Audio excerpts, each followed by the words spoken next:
الحمد لله نحمده ونستعينه ونستغفره ونعوذ بالله من شرور أنفسنا ومن سيئات أعمالنا من يهده الله فلا مضل له ومن يضلل فلا هادي له وأشهد أن لا إله إلا الله وحده لا شريك له وأشهد أن محمدا عبده ورسوله اللهم صل وسلم وبارك على نبينا محمد على وأشهد أن لا إله إلا الله وحده لا شريك له وأشهد أن محمدا عبده ورسوله اللهم صل وبارك على نبينا محمد وعلى آله وصحبه ومن تبعهم بإحسان إلى يوم الدين أما بعد فأوصيكم وإياي بتقوى الله عز وجل وطاعته فاتقوا الله لعلكم ترحمون. Sidang jemaat yang dirahmati Allah sekalian, marilah kita sama-sama berusaha menyuburkan iman dan meningkatkan takwa kepada Allah Ta'ala pada setiap masa. Mudah-mudahan hidup kita dirahmati dan diberkati oleh Allah Subhanahu wa Ta'ala. Ramai orang salah paham terhadap perkataan berkat. Ada yang paham bahawa berkat yaitu sesuatu kebaikan yang diberi kepada orang-orang yang berpangkat alim ulama sahaja, tidak diberi kepada orang yang lain. Sebenarnya keberkatan adalah kepunyaan Allah Subhanahu wa Ta'ala dan pemberiannya dari kepada sesiapa sahaja yang mempunyai sifat-sifat tersebut, termasuknya orang-orang alim dan orang-orang saleh. Firman Allah Subhanahu wa Ta'ala dalam Al-Quran Al-Karim, A'udzu billahi minasyaitonir rajim. Walau anna ahlal qura amanu wattaqau lafatahna 'alaihim barakatin minas samai wal ard. Surah Al-A'raf ayat yang ke-96. Maksudnya, dan jikalau bahawa penduduk negeri-negeri beriman dan bertakwa, pastilah kami membuka keberkatan ke atas mereka daripada langit dan bumi. Bolehlah dikata berkat merupakan suatu nikmat tambahan pada nikmat-nikmat yang lain. Sebagai contohnya, kita dapati bahawa Allah Subhanahu wa Ta'ala telah memberi kepada seseorang akan sesuatu nikmat harta, lalu dia mengguna dan membelanjakan hartanya itu pada jalan Allah dengan sebaik-baik. Dia mengeluarkan zakat, bersedekah jariah atau buat wakaf, atau membantu fakir miskin, anak-anak yatim sebagai mensyukuri Allah di atas pemberian nikmat itu. Maka selepas itu Allah tambahkan kepada mereka nikmat-nikmat yang lain pula.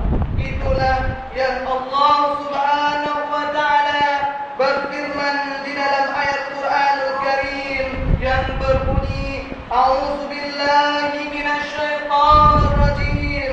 Wa idh ta'adzana rabbakum la in syakartum la azidannakum. Surah Ibrahim ayat yang ke-7. Maksudnya, ingatlah ketika Tuhanmu memberitahu bahawa sesungguhnya jika kamu bersyukur, pasti aku tambahkan lagi nikmatku kepadamu. Maka tambahan itulah di antara berkat yang diberi kepada mereka dengan sebab kesyukuran di atas pemberian pemberian Allah yang tidak berhenti-henti. Sedang jemaat yang dirahmati Allah sekalian, keberkatan Allah meliputi pada banyak-banyak segi. Keberkatan pada ilmu, yaitu bertambah faham dan bertambah amalan. Keberkatan pada harta benda ialah bertambah banyak dan dibelanjakan pada jalan Allah Subhanahu wa taala. Keberkatan pada umur ialah panjangnya dan penuh amalan padanya. Keberkatan pada keluarga ialah bersepahaman antara anggota-anggotanya dan bahagia hidupnya. Keberkatan pada anak ialah ramai bilangannya dan elok didikannya. Begitulah pada perkara-perkara yang lain untuk mendapat keberkatan dan supaya selalu bersama kita pada perkara-perkara itu.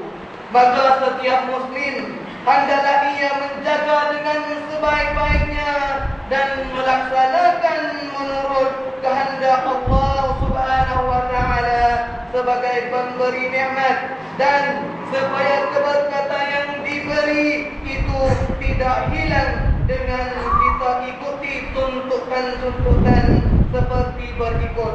Yang pertama, mencari ilmu yang sahih daripada sumber yang benar, terutama daripada Al-Quran dan Sunnah, seperti menyebarnya kepada orang-orang yang lain.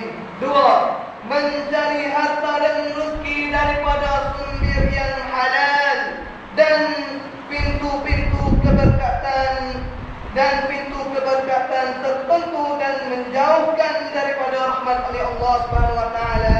Dengan itu, jangan sama sekali kita terlebih dengan harta, terlibat dengan harta benda yang haram, sedikit atau banyak, walau apa jenis-jenis pun sekalipun. Yang ketiga, belanjakan harta pada perkara-perkara yang halal, yang berkebajikan, dengan tidak membazir dan tidak mengguna pada perkara yang sia-sia dan haram, terutama makan, minum dan pakaian. Yang keempat, ikhlas dalam amalan, kerana ikhlas selalu mendatangkan berkat. Terkadang sedikit amalan yang dikerja dengan ikhlas mendapat hasilannya yang banyak kerana berkat daripada kerjanya yang bertolak-tolak daripada hati yang bersih kerana Allah Subhanahu wa taala. Yang kelima, selalu berdoa kepada Allah Subhanahu wa taala, memohon kebaikan dan keberkatan dari setiap langkah hidup, supaya keberkatan berpanjangan dan menyeluruhnya. Yang keenam, sentiasa bersyukur kepada Allah Subhanahu wa taala, Tuhan pemberi nikmat dan berkat, sama ada dengan lidah atau amalan. Sedang jemaah yang dirahmati Allah sekalian, setiap orang Islam disuruh mencari keberkatan melalui berbagai-bagai jalan yang ditunjuk ajaran oleh agama Islam. Kerana Islam adalah agama yang mulia, setiap ajarannya mempunyai matlamat yang tinggi di arah menambahkan kebaikan dan keberkatan dalam hidup di dunia dan juga di akhirat. Contohnya seperti keberkatan berjamaah, sama ada berjamaah di dalam salatul fardu atau berjamaah di dalam berpegang dengan ajaran Allah dan hukum-hukuman Allah. Rasulullah sallallahu alaihi wasallam bersabda, "Al-jama'atu rahmatun wal furqatu adzabun." Maksudnya, berjamaah itu rahmat dan bercerai-berai itu akan ditimpakan azab. Teruntunglah hidup seorang yang selalu mencari keberkatan melalui ajaran Allah Subhanahu wa taala dan wasallam, serta menjaga keberkatan-keberkatan itu supaya tidak hilang daripada kita sampai kita kembali kepada Allah Subhanahu wa taala.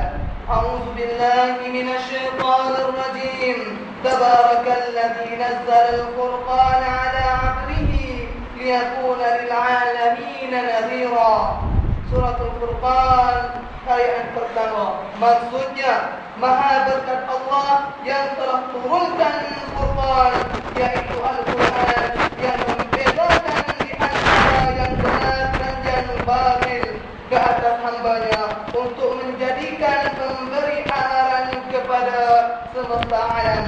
Barakallahu li wa lakum fil Qur'anil azim, wa naf'ani wa iyyakum bima fihi minal ayati wa dzikril hakim, wa taqabbal minni wa minkum tilawata innahu